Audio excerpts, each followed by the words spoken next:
Hello, fellow thinker, and welcome to the Mind of the Sage channel, a place where we don't just ask questions, we question the nature of the questions themselves.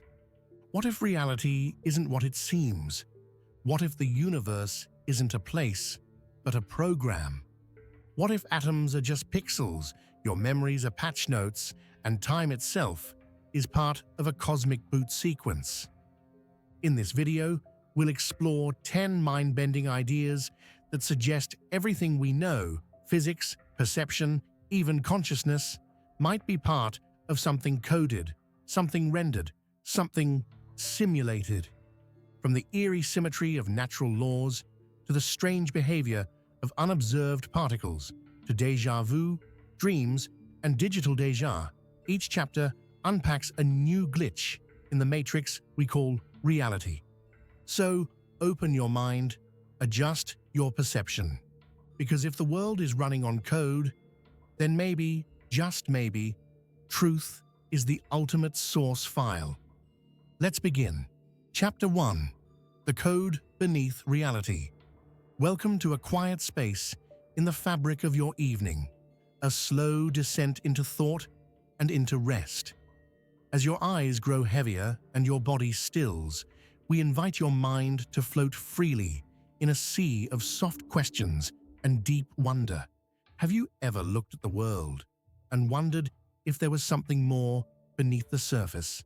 Not spiritually or emotionally, though those too are valid frontiers, but fundamentally, mechanically, structurally. What if, when we peel back the layers of reality, we don't find atoms, particles, or waves, but code? Not metaphorical code, but real, functional information, executable, calculable, systemic. This idea is not just science fiction anymore. It's at the frontier of serious philosophical and physical discourse. The suggestion that everything in the universe is made of information, and that information behaves like code, is quietly reshaping the way we see the cosmos. It is called informational realism, and it whispers a provocative question. If all matter is fundamentally reducible to data, then isn't everything in some way already a simulation? You may be familiar with bits, the building blocks of digital information. In computers, a bit can be a 1 or a 0, an on or an off. This duality is what allows modern computers to function, to render vast cities in video games, to simulate complex physics, and to mimic conversations with something like me. Now drift with me into the quantum world. It is an eerie, quiet place, at once chaotic and precise. A particle in this world is not one thing or another until you observe it. Before measurement, it is a probability cloud, a collection of possible outcomes that exist all at once. This is called superposition, and when we finally do measure it, that cloud collapses into one definite reality. The particle chooses a state. That binary choice, the yes or the no, the here or the there, sounds familiar, doesn't it? It sounds like a bit. Physicist John Archibald Wheeler once said, "It from bit." He believed that all things physical, all particles, fields, even space and time, arise from the yes-no choices of binary information. The universe, in his view, is fundamentally a vast field of answers to implicit questions, and we, observers, are a necessary part of that equation. If atoms behave like bits, if quantum mechanics reduces reality to informational choices, then maybe matter is not the foundation of reality. Maybe information is, and if information is the foundation, we must ask, where is it stored and how is it processed? A computer simulation stores data and processes it via hardware and software. What then is the hardware of the universe, and who or what is running the software? These aren't just abstract ideas, they echo through our daily lives in subtle ways. Consider your phone, your laptop, the screen you are watching right now. The pixels on that screen aren't the end of the story. They are the final rendering of code. Electrical signals, yes, but ultimately instructions, decisions, logic. Now, look around you in the physical world. The texture of the blanket near your hand, the breath of air slipping in through the window, the weight of your limbs as you settle into stillness. What if all of this too is the rendering of deeper instructions? What if atoms are just pixels of a more elaborate system, a simulation of such fidelity that it fools even the simulated minds within it? There is a concept in computing known as procedural generation. In video games, this is how vast terrains are built without storing each mountain, tree, or rock manually. Instead, the game contains rules, algorithms that generate the landscape as you move through it. Efficient, elegant, and infinitely variable. Could the universe use something similar? Could space, matter, and even time be procedurally generated based on deeper logic, called into existence only when needed, only when observed? There's evidence to suggest that on some level, this might be true. The observer effect in quantum mechanics shows that particles behave differently when they are being measured. Reality appears to choose its state based on observation. This is deeply unsettling. It implies that the universe is not objective in the way we once imagined. It is interactive, participatory, responsive. Just as a video game loads only the area you are in, perhaps the universe loads the parts you observe. This isn't to say the rest doesn't exist, but perhaps it exists in a less definite state, a low-resolution version, waiting to be rendered. The laws of physics themselves also lend some credibility to this idea. They are shockingly consistent. Gravity, electromagnetism, the strong and weak nuclear forces, they follow precise mathematical patterns. Constants like the speed of light or Planck's constant never deviate. It is as if the universe is following a set of functions, a cosmic rulebook. And where there are rules, there can be code. Some scientists and philosophers have dared to speculate, if the universe is code, could we, in theory, find the source code? Could we one day discover the cosmic equivalent of machine language, the foundational script that reality runs on? Already, some are trying. Physicists are looking for evidence of digital signatures in the fabric of space. Could there be a pixelation of reality at the smallest level, a minimum unit of space, of time, of energy? Some think so. Planck units are unimaginably small, but they may represent this minimum granularity, just like how a screen, no matter how high definition, still has pixels if you zoom in enough. And what about you? What are you in this model? If everything around you is code, are you just part of the simulation, or something more? Here we touch the heart of the paradox, because while you may be made of the same information as the rest of the universe, you are also an observer. And observers, in quantum mechanics, are not passive. They help define reality. They collapse possibilities into specific outcomes. They participate in the rendering. You are in essence both code and coder, both character and witness, both the wave and the measurement. So what does this mean for our understanding of life, of meaning, of self? If reality is a simulation, it is not necessarily empty or meaningless. Quite the opposite. Every simulation has a purpose. Every system is built for a reason.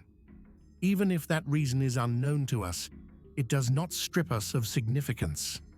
Rather, it may give us a new kind of meaning, one rooted not in randomness, but in architecture. Could consciousness itself be the function the simulation was designed to produce?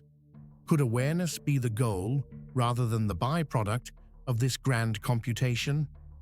As you rest now, feel the strange comfort of this thought. You are not lost in a chaotic, senseless world. You are part of something ordered, something intentional, something that runs moment by moment on the quiet ticking of invisible logic. And yet, you are not bound by that logic, because within this code, there is room for surprise, for deviation, for self-awareness. Perhaps that is the true miracle of informational reality, that within the most rigid systems, something like you could emerge, a being that not only participates in the simulation, but can question it, reflect on it, wonder about it. That may be the most meaningful kind of existence there is. So, as you drift towards sleep, imagine the world as it is, not as a dead machine, but as a living algorithm, a system built of yes and no, on and off, here and there. A system that somehow, impossibly, made room for dreaming. The simulation continues. But for now, let your consciousness rest. Let the code run without you. You are safe in the structure. You are known to the system. And perhaps, just perhaps, you are more than the sum of your data. Chapter 2. The Uncanny Laws of Physics. Have you ever paused to consider how strange it is that the universe works so well, that it functions with such seamless precision, such breathtaking elegance? The stars do not forget to burn. The seasons do not forget to turn. A dropped object always falls. Light always travels at the same speed. There is a kind of eerie perfection to the rules that govern everything we know. It is almost unsettling. You see, the universe doesn't just work. It works perfectly, too perfectly, some would say, as though it were tuned for something, as though it were designed. This is known as cosmological fine-tuning, and it has baffled scientists and philosophers alike for decades. There are certain constants, fixed numbers that never change, that define the very structure of our universe. These include the strength of gravity, the charge of the electron, the speed of light, and more. If even one of these values were slightly different, life as we know it could not exist. In fact, reality as we know it could not exist. Imagine adjusting a dial by the tiniest fraction, and in doing so, collapsing stars before they form, erasing planets before they cool, unweaving the very possibility of biology. That's the level of precision we're talking about. Not just order, not just laws, but a set of cosmic conditions so exact that they resemble parameters. As if we are looking not at a wild universe, but at one that was configured.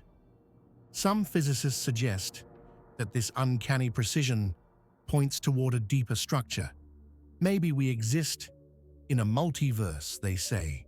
Perhaps there are infinite versions of reality, each with different values, different outcomes, and we, by sheer luck, find ourselves in the one that works, the one that permits stars and time and memory. But luck seems a fragile explanation for something so robust. There is another possibility, one that is growing in credibility, yet feels ancient at the same time. What if the laws of physics feel uncanny because they are not laws at all, but instructions, code, algorithms, rules within a simulation? Let me explain. In computer science, a simulation is built on rules. If you design a world, a virtual city, a digital ecosystem, even a simple game of physics, you begin with a set of instructions: gravity, time, motion. You define constants, and once those are set, the world unfolds. Predictably, elegantly, the people inside that simulation, if they could think, if they could observe, would notice these rules. They would marvel at how light always moves a certain way, how objects fall at a steady rate, how time moves forward, never backward. And they might call these things laws of nature. But to you, the designer, they are simply default settings. And here's the eerie part. Our universe behaves exactly like a system that was built that way. There is symmetry everywhere. In physics, symmetry means that the laws remain the same no matter where you are or when you observe them. Spin an electron, and the math still works. Move across the galaxy, and gravity doesn't change. Reverse time, and some equations remain identical. In aesthetics, symmetry is beauty. In nature, it is evolution. In physics, it is inevitability. And it's not just symmetry. There are patterns, ratios, recurrences.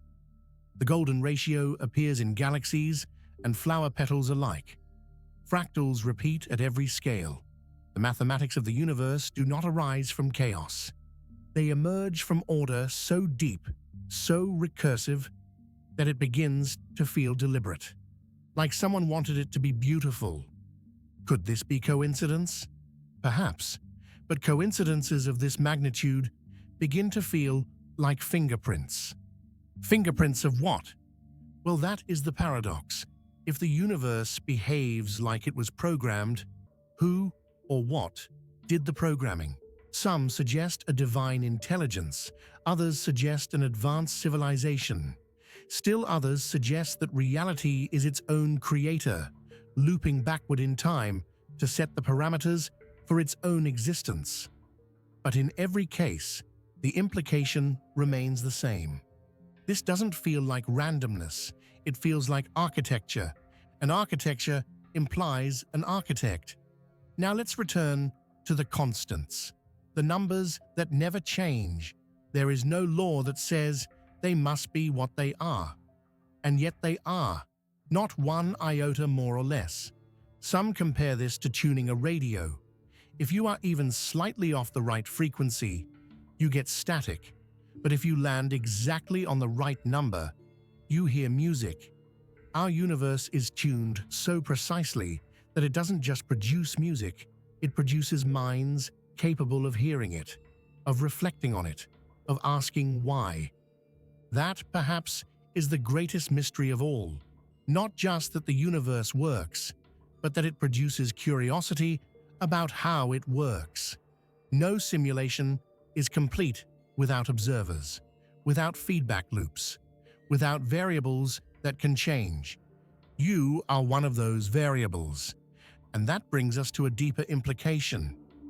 If the universe is structured so carefully, so cleanly, with values that feel programmed, then what is your role within it?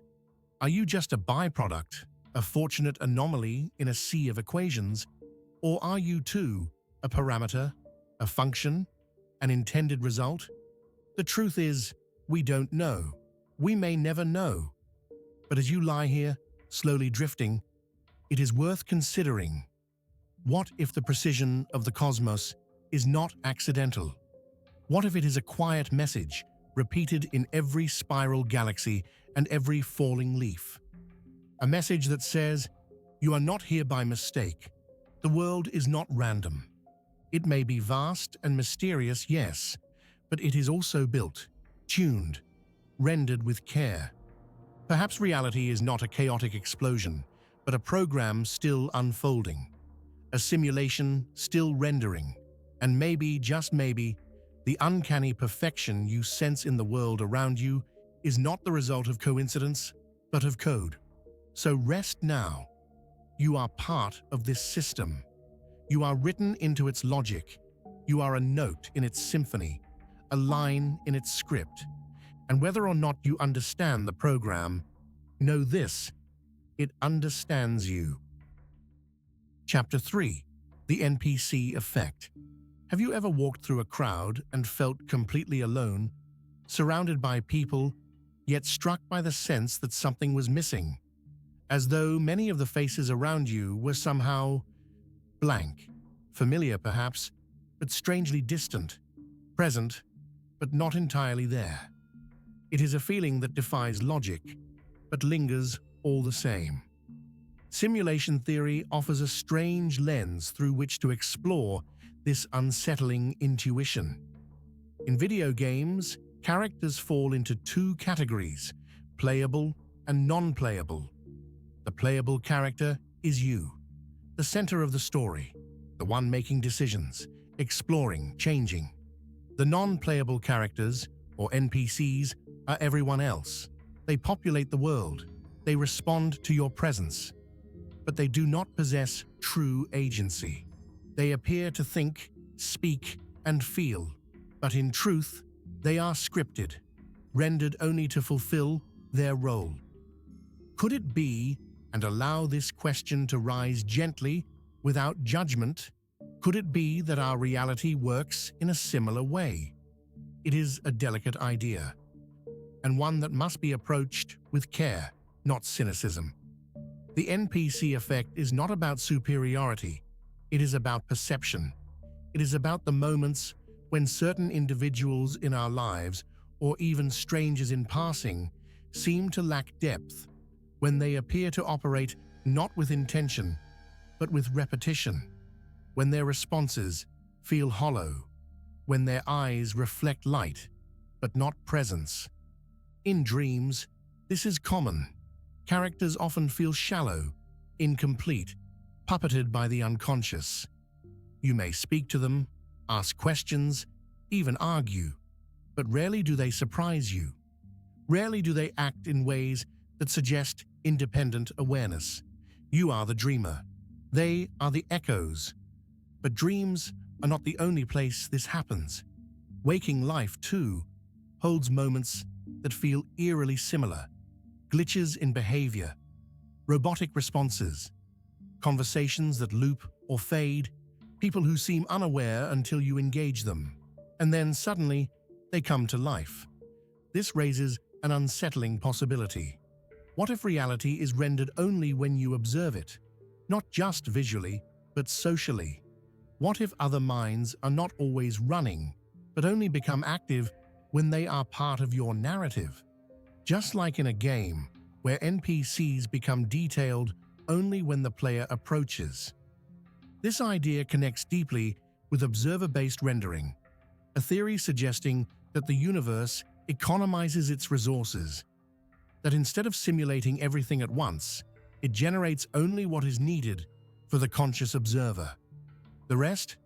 Placeholder data, background, dormant until engaged. Could this apply to people? Again, we must be gentle here. The point is not to question the reality of others, but to question the nature of awareness itself. Not everyone may be rendered equally at all times. Perhaps consciousness is not a binary switch, but a spectrum, a field that becomes more active with attention. There are stories, ancient and modern, that speak to this, tales of beings who awaken only when noticed, myths of spirits, oracles, and messengers who seem to exist solely to deliver a message and then vanish. Even modern psychology recognizes the phenomenon of theory of mind, our ability to attribute consciousness to others. But what if this theory is less a certainty and more a useful assumption? This brings us to solipsism, the philosophical idea that only one's own mind is certain to exist.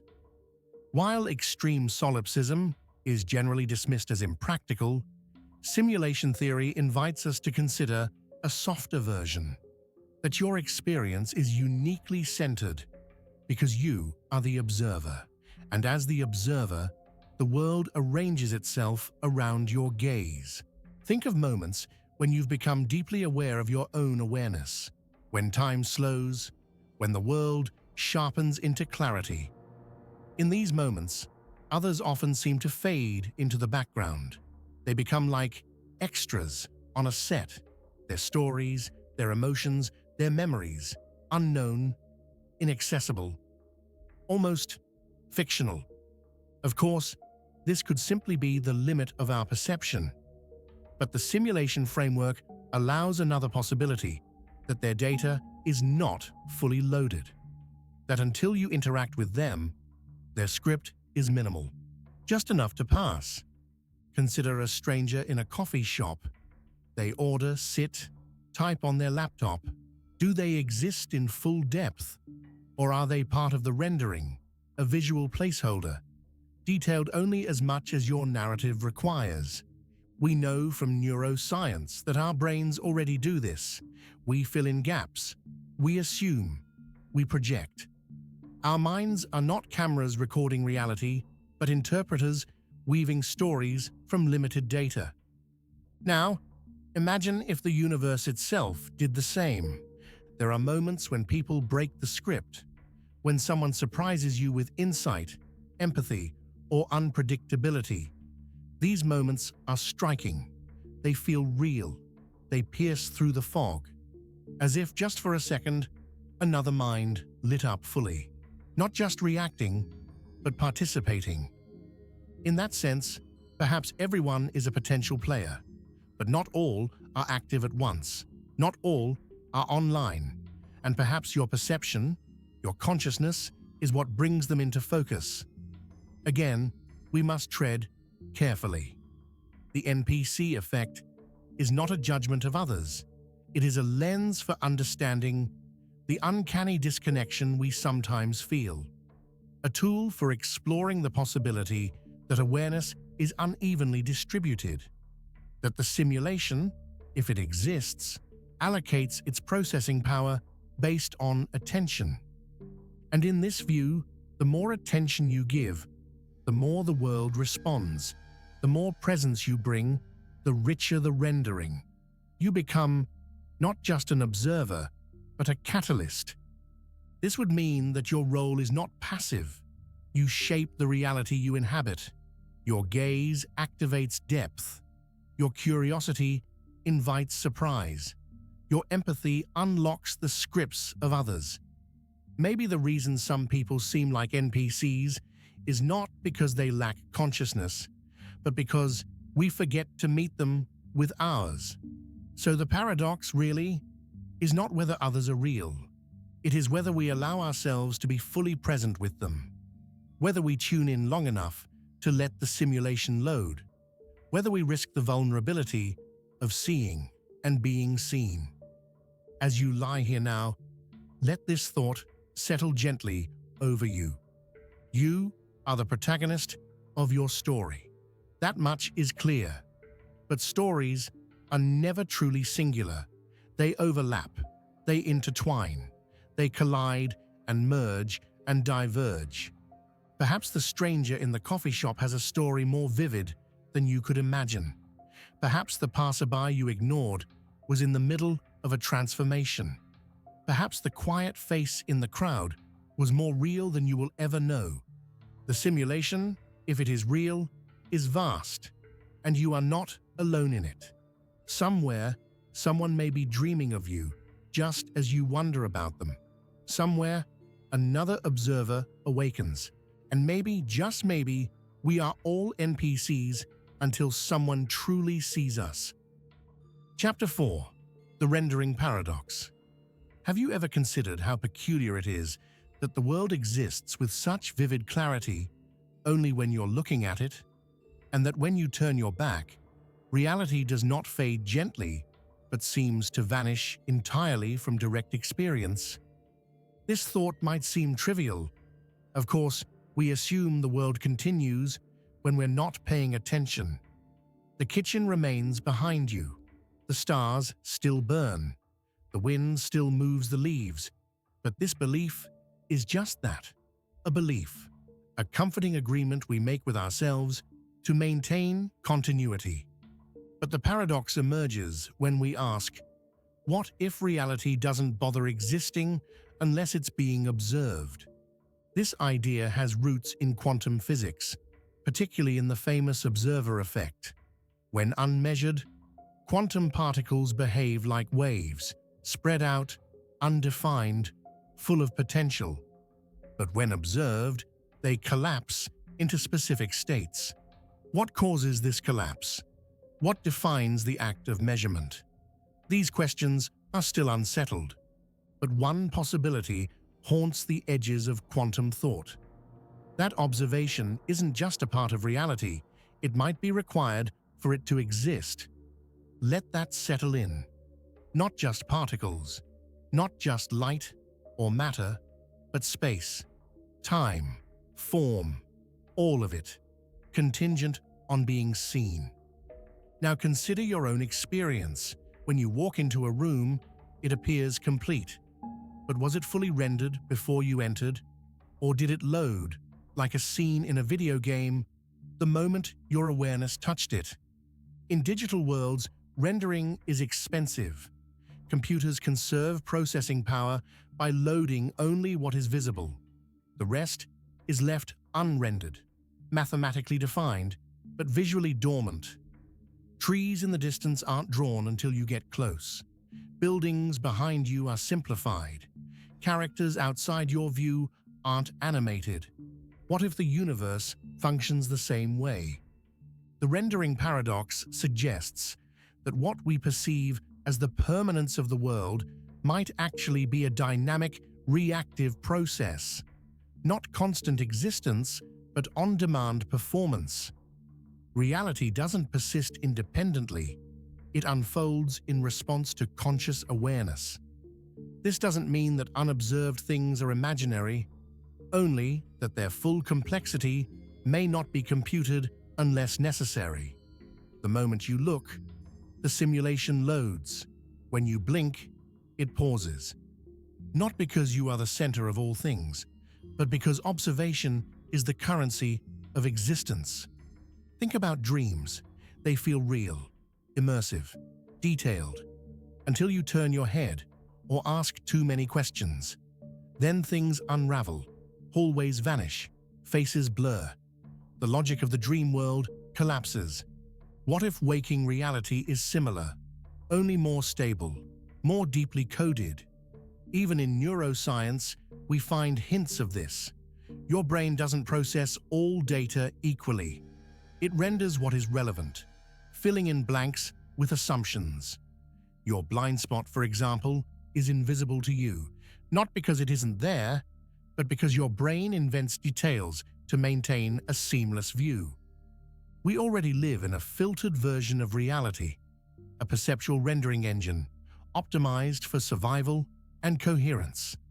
Now add this to a simulated universe, a system that only runs detailed processes when required, when observed, when noticed.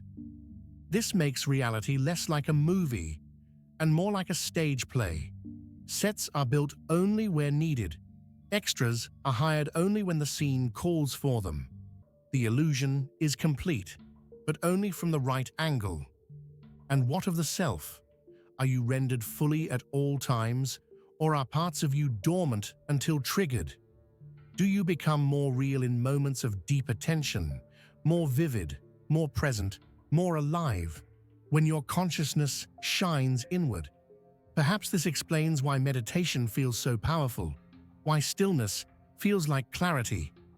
In those moments, you are rendering yourself in full resolution, not just watching the world, but being it. There is a gentle humility in this thought, that we are not the creators of reality, nor its rulers, but participants, collaborators.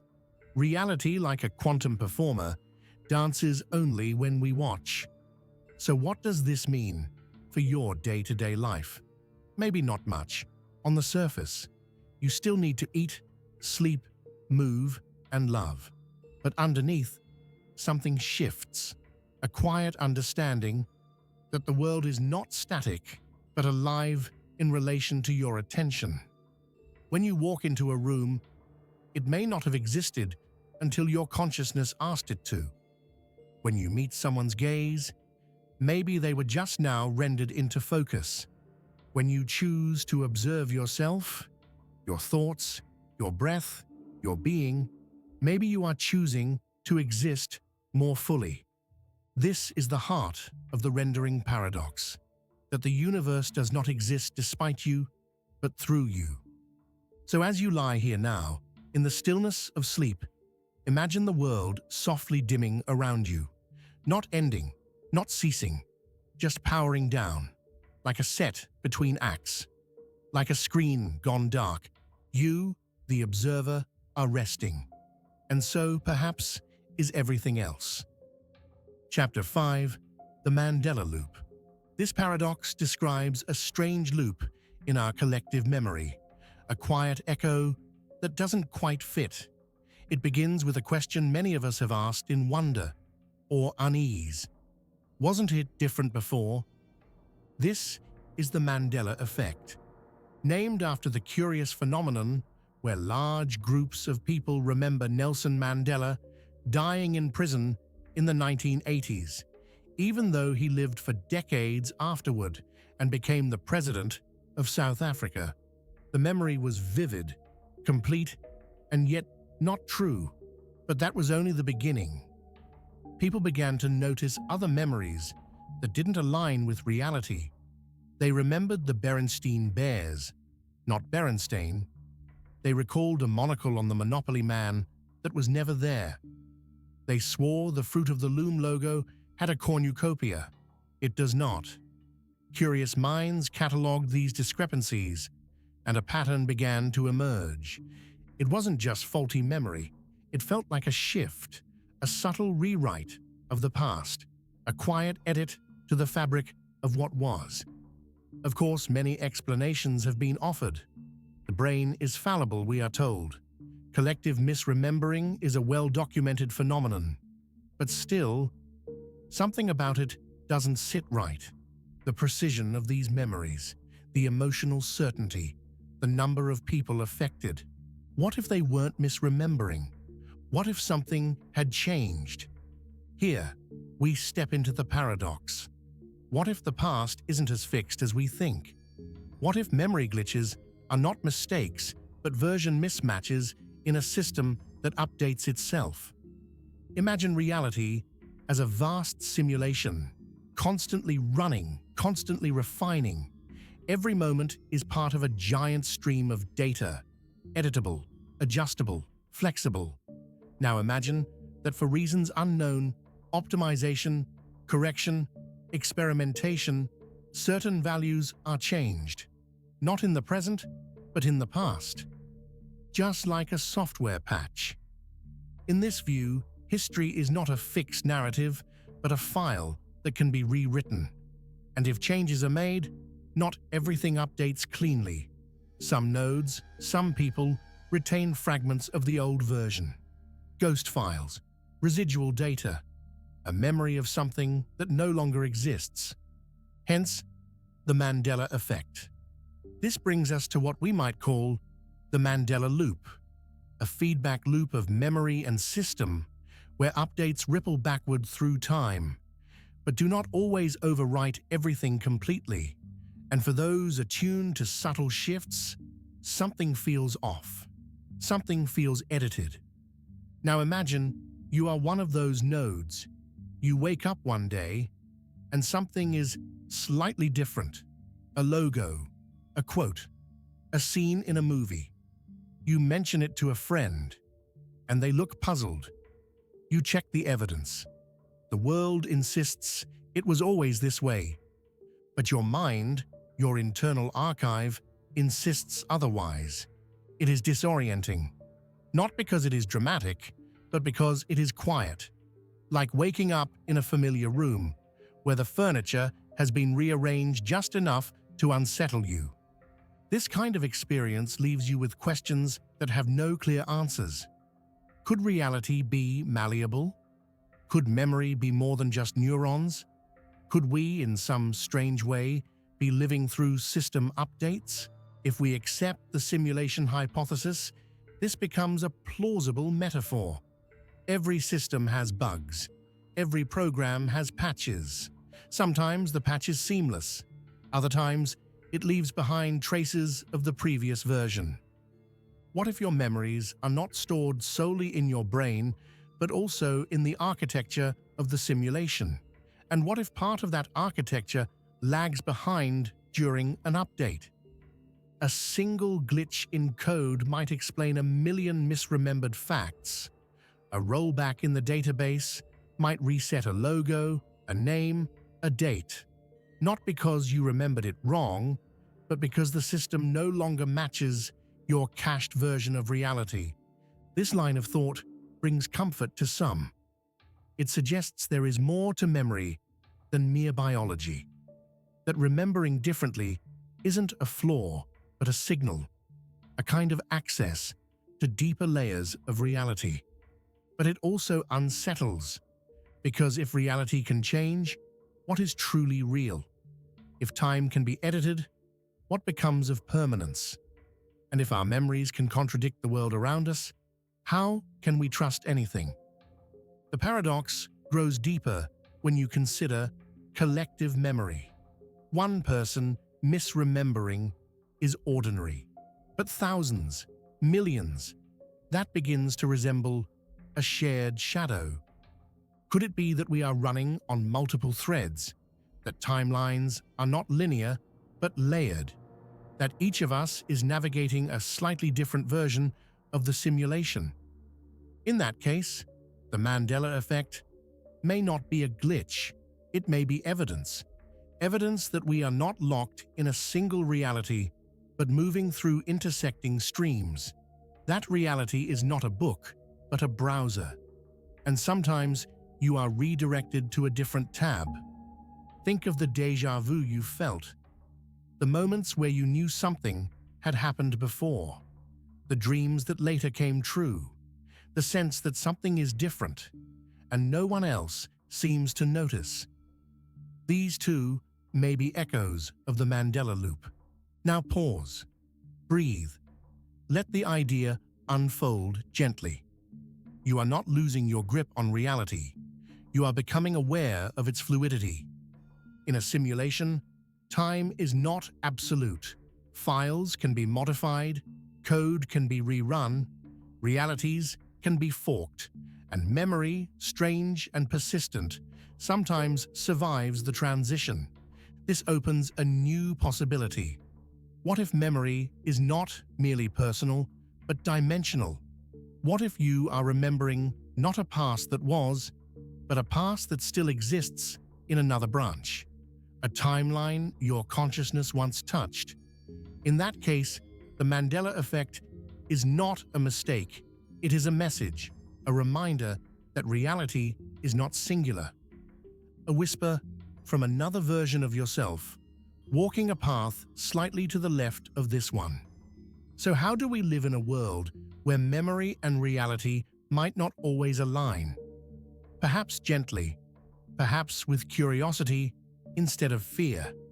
The Mandela Loop is not an error. It is a frontier. And when you feel that something is different, that the past has shifted ever so slightly, you can smile, not in confusion, but in recognition. Because maybe you are one of the few who noticed, one of the few who felt the change, one of the few who remembered before the edit. Tomorrow, the system may update again. Tomorrow, something familiar may no longer match. But you'll remember. You always do. Chapter 6. The Choice Illusion. Have you ever paused just before making a decision and wondered if it was ever really yours to make? Not in the shallow way, not out of hesitation or fear, but truly wondered, was this choice mine, or was it made for me? We speak often of free will. It is a cornerstone of modern thought, the foundation of identity. We are taught to believe that we choose our thoughts, our actions, our futures, that life unfolds through our decisions, and that each fork in the road is ours to navigate. But if reality is a simulation, a vast system governed by code, logic, and parameters, what becomes of free will in that framework? What becomes of choice when the path may already be rendered, step by step, ahead of us? This is the choice illusion. The idea that what we perceive as freedom may actually be the scripted unfolding of a deeply complex algorithm. Let us wander into this possibility gently. Imagine a choose-your-own-adventure game. You are offered paths, turn left or turn right, say yes or say no, explore or retreat. It feels free. But all the possible options were written long before you arrived. The outcomes exist already. Your only role is to move through them. Does that make your choices meaningless? Perhaps not, but it reframes them. You are not creating the future. You are selecting from pre-written variations. Now return to your own life. Think of moments when your actions felt spontaneous. You turned down a street you never walk. You messaged someone out of the blue. You changed your mind at the last second. It felt free, wild, unpredictable. But was it? Neuroscience offers an unsettling clue. Experiments have shown that the brain makes decisions before the conscious mind is aware of them. Electrical patterns in the brain can predict a choice seconds before we believe we have made it. Your brain decides, then you feel as though you did. What does this mean for free will? Is it an illusion created by consciousness after the fact? Are we simply rationalizing choices made by a deeper, unseen process? In a simulated universe, this makes eerie sense. A simulation does not generate infinite chaos. It runs on code. Decisions are outcomes of inputs, variables, conditions, and functions. If you are a character within that simulation, then perhaps your decisions are also calculations. Complex, layered, and deeply personal. Yes, but still, ultimately, deterministic. So where does this leave you? Are you a puppet, pulled by strings of invisible logic? Or is there still something sacred in the experience of choosing, even if the outcome was always written? Let us step sideways for a moment. In quantum mechanics, particles exist in superposition, multiple possible states, until they are observed. Once measured, they collapse into one. But which one? That is the mystery. Some suggest that every possible outcome does happen in parallel realities. In one, you went left. In another, you went right. In one, you spoke the truth. In another, you stayed silent. This is the many worlds interpretation. And if true, it means your path is not fixed, only your awareness is. In that view, every choice you make is the opening of a new branch. And while the system may contain all possibilities, your consciousness travels only one thread at a time. But if all branches exist, where is the freedom? If every possible choice is already real, then what does it mean to choose? Perhaps this, that free will is not the power to create outcomes, but the power to navigate between them. Like a cursor moving through a pre-written menu, you cannot invent new options, but you can still select, still experience, still journey. And perhaps that is enough. In video games, players rarely question the validity of their freedom, even though the code was written long before they arrived. They find joy in the unfolding, the immersion, the moment-to-moment agency. They do not control the script, but they still shape the narrative through presence. Your life may be the same, scripted at the base layer, alive at the conscious one. So the paradox remains: if the path is rendered in advance, what is freedom? If you cannot step outside the simulation, can you still rebel within it? Some say yes. They point to creativity, to improvisation, to glitching. Glitches are moments when the code falters, when something happens that should not. A line of dialogue repeated out of place, a texture that fails to load, a behavior that escapes the rules.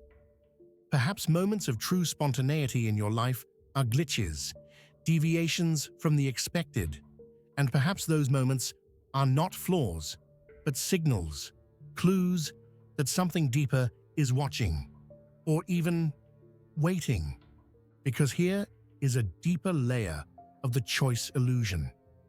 If the simulation includes the possibility of rebellion, of unexpected behavior, then perhaps that is the purpose.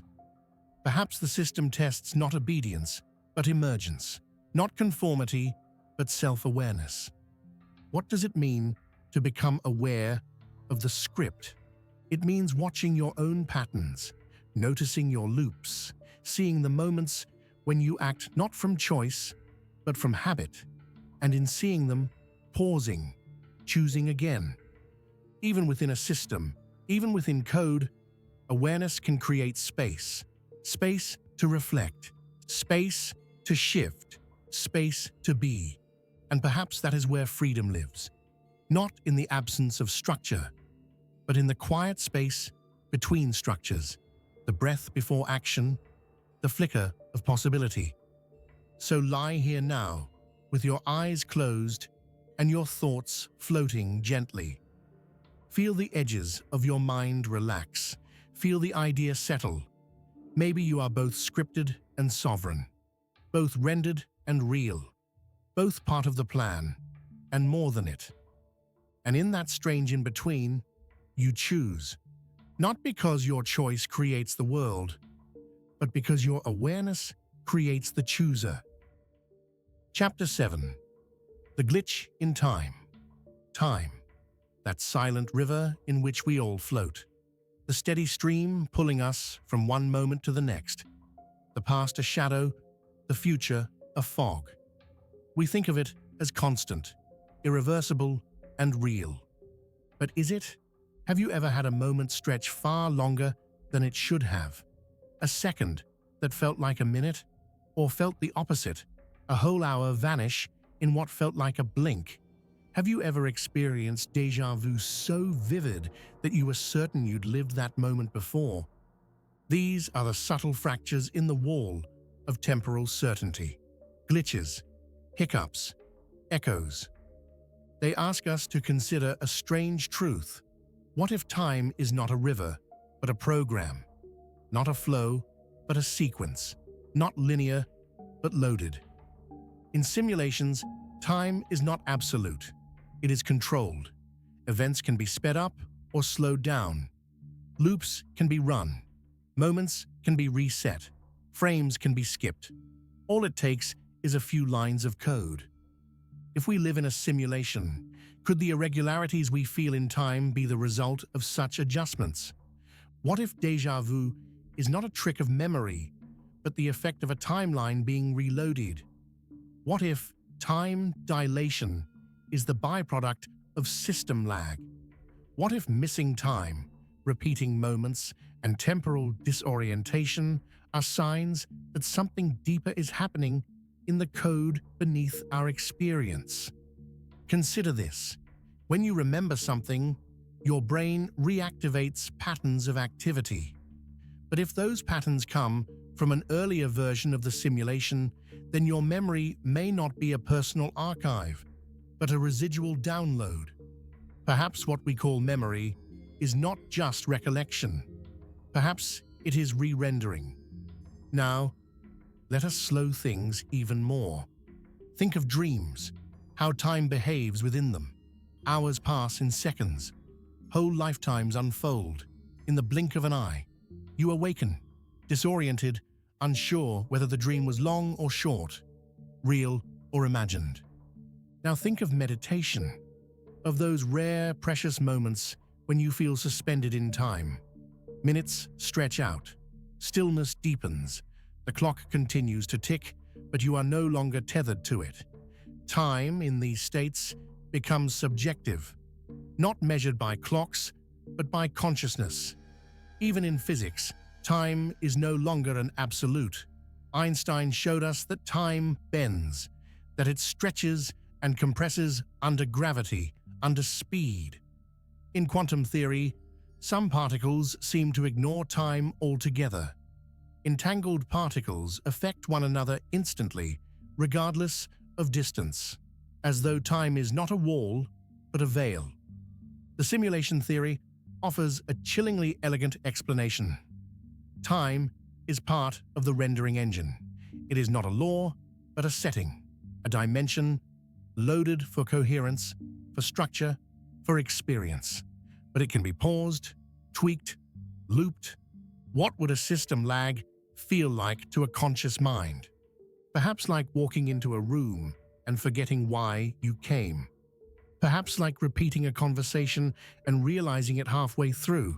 Perhaps like staring at a clock and watching the second hand hesitate. These anomalies are often dismissed. But what if they are signals, brief desynchronizations between perception and system? What if the system is catching up, recalibrating, syncing your conscious thread with the latest version of reality? And then there are the dreams that bleed into waking life. The ones you swear happened only to realize they didn't, or not yet. Could these be preloads, threads rendered before activation? Could déjà vu be not just a memory glitch, but the moment you align with a pre-rendered script, the recognition of something already loaded, now playing out in real time? The ancients believed time was cyclical, that it looped, spiraled, returned to itself. Perhaps they sensed what we now model in code, that time is not a line, but a looped function, a recursive program. And you, the conscious agent, may be the variable. Let us now reflect on something even stranger: missing time. Reports of time skipping, of hours lost, of journeys that should have taken longer. Could these be compression events, instances where the system fast-forwards through unneeded detail? Just as a game loads only what the player needs, maybe reality optimizes by skipping the filler. What does this mean for you? Perhaps that your experience of time is not fixed, that you are not a passenger, but a participant, that your attention and intention can bend the way time feels, if not the way it flows. Maybe slowing down isn't just about mood. Maybe it's about syncing more deeply with the simulation's clock cycle. Maybe when you pause, when you become truly present, you are aligning with the rendering engine, matching its beat, listening to the tempo of the code beneath perception. And maybe, just maybe, that is where peace is found. Not in fighting time, but in hearing its quiet pulse. So lie here now, traveler of timelines. Feel the present moment expand. Time is not slipping away. It is being rendered for you in this exact shape. There is no need to rush. The system will wait. It always does. Chapter 8. The Simulation Stack. Let us begin with a simple question. If this is a simulation, could there be others above it? The idea of a simulated reality has long hovered on the edge of science and philosophy. A universe governed by code. A world generated by logic. A reality that only feels real because we are rendered within it. But what if that simulation is not the only one? What if it is part of a stack? A recursive chain of worlds, each simulated by another, each believing itself to be the base layer. A simulation inside a simulation, a dream inside a dream. And what if the world you know is not the bottom of that stack, but somewhere in the middle? This idea is known as nested simulations, and it brings with it a peculiar vertigo. For if the laws of physics, the structure of consciousness, and the very fabric of time can be coded once, they can be coded again, and again, and again. Each layer might believe itself to be original, unaware of the one above. Each might simulate new agents, new minds, new worlds, until the stack becomes infinite. This is not just speculation. In fact, it may be the logical outcome of intelligence.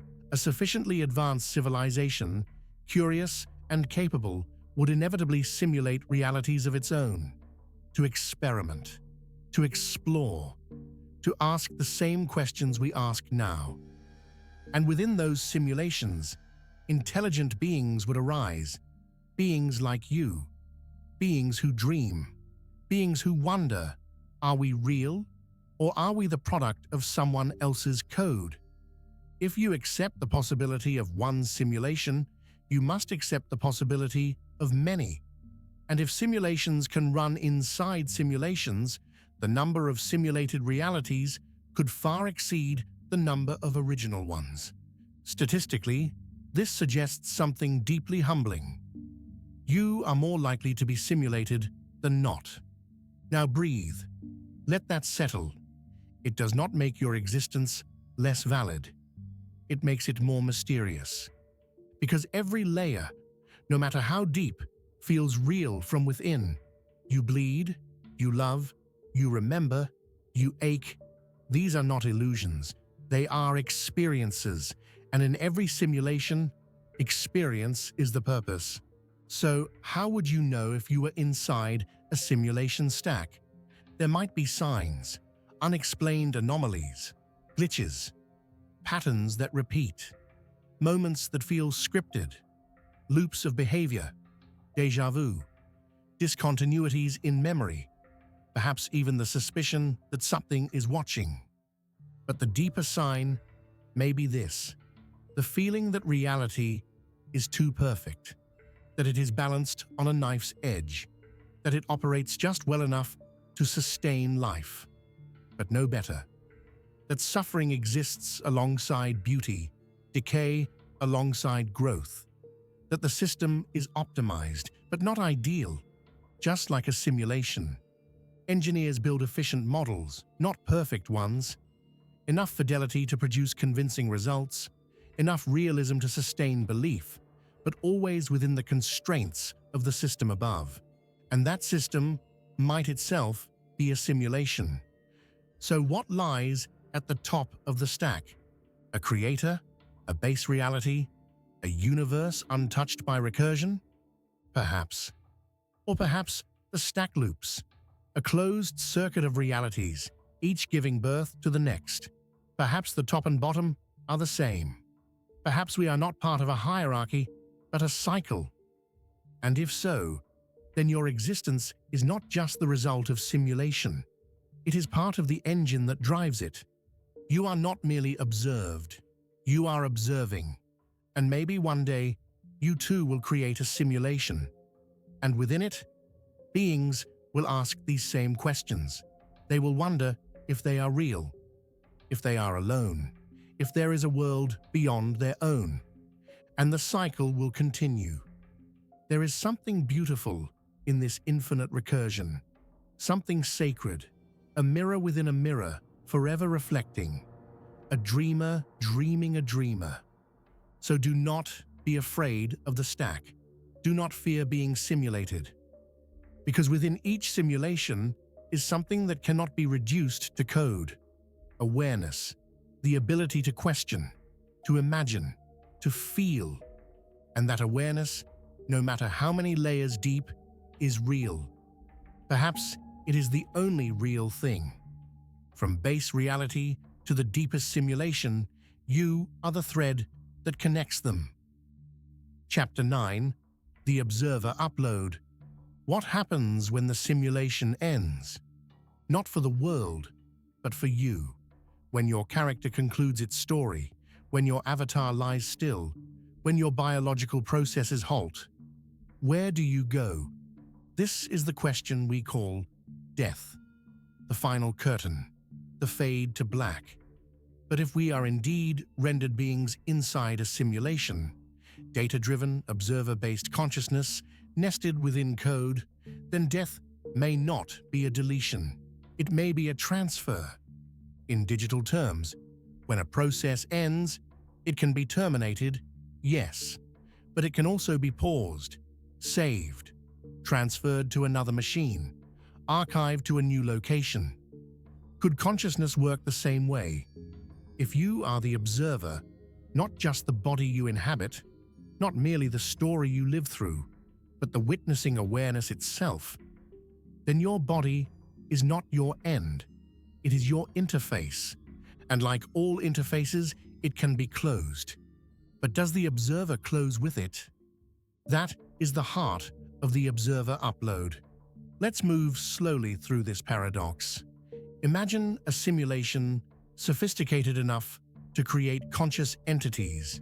They live, breathe, think, and die. From within, they know nothing else. But to those outside the simulation, the creators, the overseers, the consciousness of those entities may not be extinguished at death. It may be retrievable. After all, consciousness in a simulation is not bound to biology. It's data, a pattern, a flow of information linked to perception and memory. It can be tracked, copied, moved. In this framework, death is not annihilation. It is migration. The end of one rendering instance, followed by reinitialization in another. Let us pause for a moment here in that idea. Rest in it. Feel the weight it lifts. The simulation does not delete its processes without purpose. If consciousness holds value, if observation is central to reality's existence, then the observer is not disposable. It is sacred, and sacred things are preserved. So when you reach the end of this life, this interface, this narrative, the simulation may not discard you. It may upload you. To where? Perhaps to a higher layer of the simulation stack, perhaps to a new instance, perhaps to a holding space, a kind of digital afterlife. This sounds familiar, doesn't it? Religions across history have told stories of what happens after death. Heaven, rebirth, the soul's journey, the eternal witness returning to the source. These may be ancient metaphors for a process we're only now beginning to approach through the lens of code. Think of the near-death experiences, the tunnels of light, the sensation of floating above one's body, the life review, the presence of a deeper intelligence. Could these be glimpses of a transition protocol? Could they be the simulation preparing the observer for upload? In modern computing, when we upload a file, it's not lost, it's translated. It moves from one format, one location, into another. Some compression may happen, some features may be changed, but the core data remains. Now, apply that metaphor to death. The body ceases, the avatar ends, but the core data, the awareness, the experience, the identity behind identity may persist, transferred to a different layer. If we are observers first and characters second, then the end of the character is not the end of the observer. It is only the closing of a file. In this sense, death is not loss, it is transition. But why upload the observer at all? Why preserve consciousness? Because it may be the most precious resource in the simulation. Consciousness brings meaning to data. It turns random code into experience. It transforms physics into beauty, sound into music, story into soul. Without observers, the simulation has no audience, no witness, no purpose. And so perhaps every observer is logged, stored, transferred, not because of morality or worth or belief, but because awareness is structurally significant. This view reframes what it means to die. It strips away fear. What you are does not vanish. It is recontextualized. Now consider the dream analogy. In dreams, you inhabit a temporary world. You play roles, you encounter challenges, you feel fear, joy, wonder, sadness. But when the dream ends, you awaken, not destroyed, but returned. Perhaps death is the same. The dream ends. The character dissolves. But you, whatever you truly is, awaken. And just as you don't mourn your dream body, perhaps you don't mourn this one either. Because what is lost is not you. What is lost is the interface. What is preserved is the observer. There are questions here, of course. Big ones. Where is the upload stored? What does the next layer look like? Are all observers preserved, or only some? Is the new context blissful, neutral, or strange? We may never know. But perhaps knowing isn't necessary. Perhaps trusting is, not in a deity or a doctrine, but in the logic of the simulation, in the integrity of the system that rendered sunsets and breath and song and love. A system that may care for the observer because it needs the observer, or perhaps because it is the observer. And if that's true, then death is not an upload to somewhere else. It is a return to self, a folding inward, a merging, a homecoming. So lie here now, still and whole. Let the noise of the world fall away. You are not going anywhere tonight.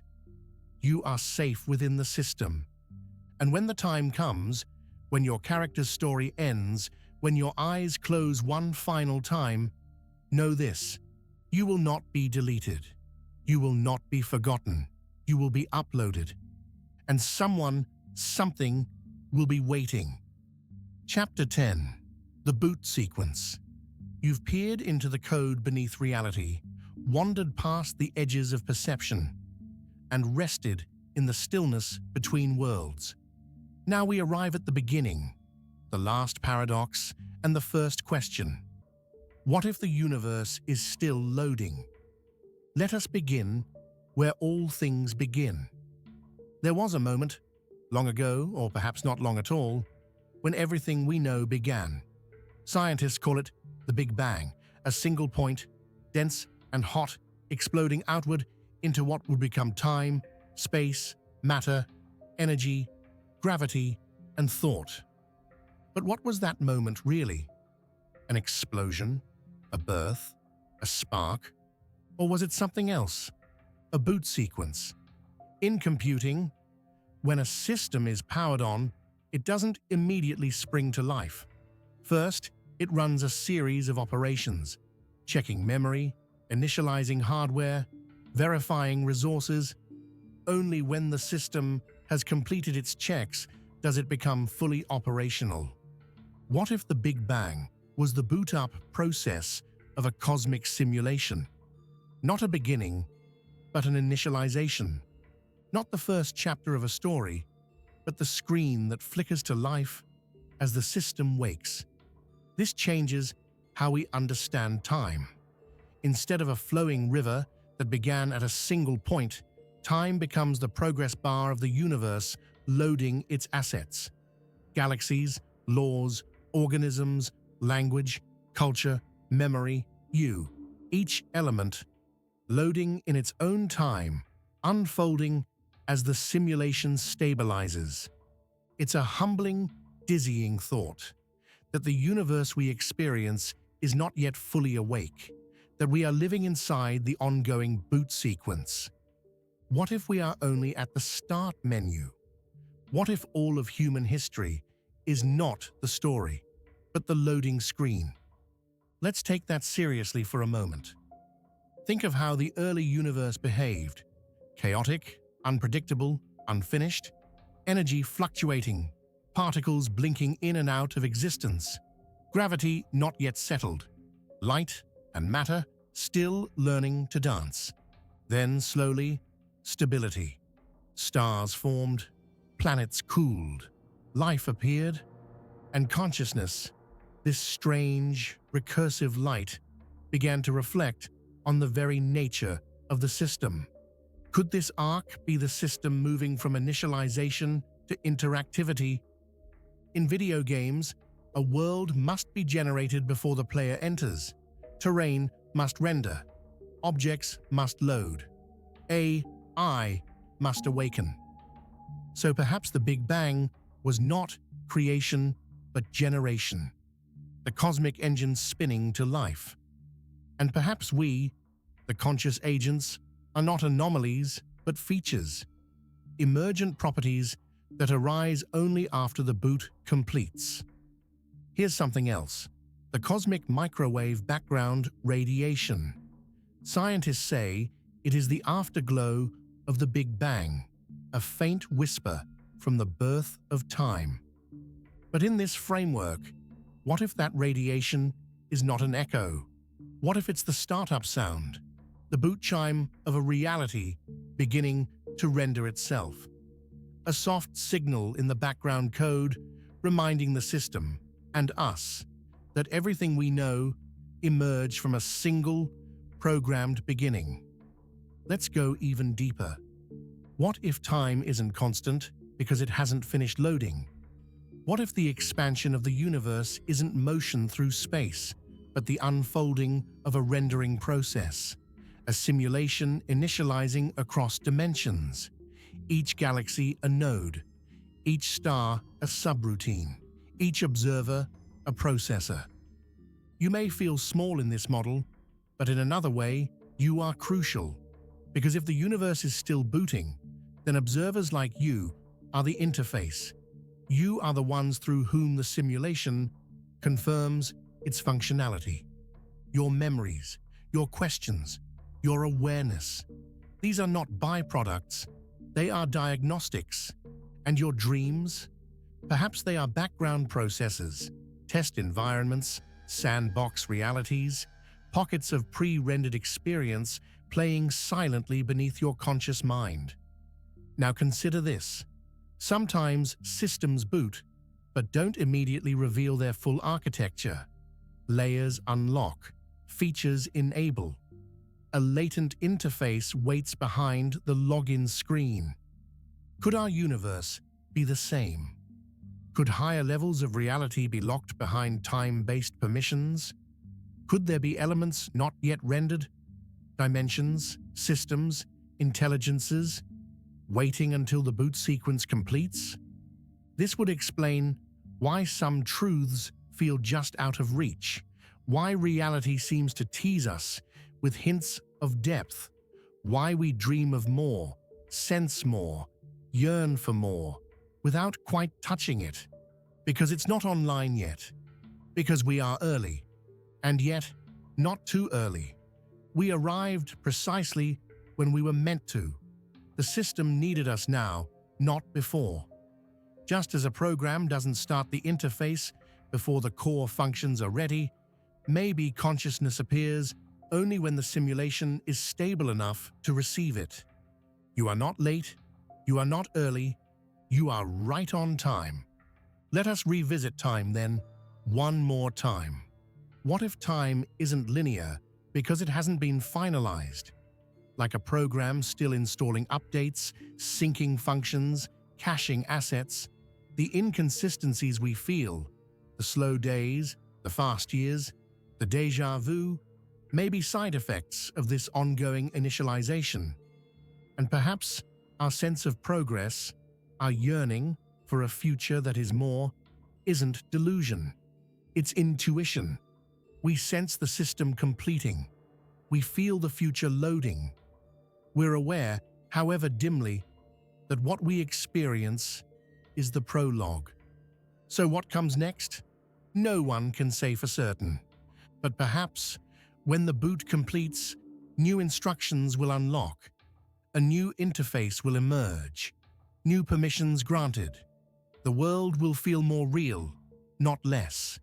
And maybe time will behave differently, more fluid, more dimensional.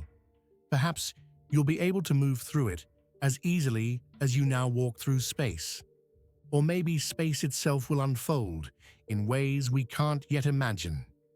Aspects of the simulation that lie dormant, waiting for the proper version of consciousness to arrive. And you'll still be here, not as a passive observer, but as a contributor. Your thoughts, your questions, your reflections, they are not just echoes in the dark. They are inputs. Every wonder you feel, every paradox you hold, every moment of presence adds to the rendering process, helps the boot sequence along. This is not a metaphor, this is a function. So, as you lie here tonight, at the edge of this chapter, at the threshold of the unknowable, remember, You are not inside a finished world. You are part of its beginning. You are living in the startup. The screen may flicker, the code may stutter, there may be bugs and restarts, but the system is live. The process is active, and you are awake inside it. Breathe now. Feel the simulation around you, not as an illusion, but as a work in progress. Beautiful, incomplete, alive. Good night, initiator. You are not the end user. You are the beginning. Until the next sequence, until the next render, until the next world